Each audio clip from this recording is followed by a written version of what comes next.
ঈদের দিন শয়তান যে ছাড়া পেয়েছে এটা বোঝার জন্য রাস্তাঘাটে বের হলেই হয় নাকি?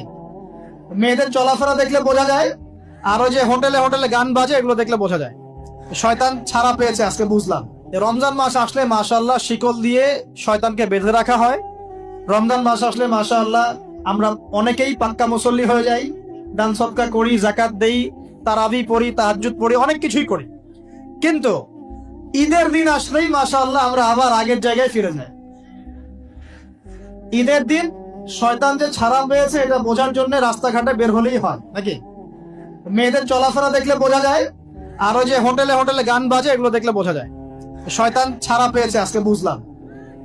তো এখানে সবচেয়ে বড় শিক্ষাটা হলো রমজান মাসের এই যে শিক্ষাগুলো, ত্যাগের মহিমা, জুলুমের বিরুদ্ধে দাঁড়িয়ে যাওয়া, কোরআনের হক আদায় করা, জাতির উত্থান, বড় বড় অনেক কথা বললাম। এই শিক্ষাগুলোকে সারা বছর ধরে রাখাটাই হলো রমাদানের সবচেয়ে বড় চ্যালেঞ্জ। আমরা পারবো কিনা ইনশাআল্লাহ?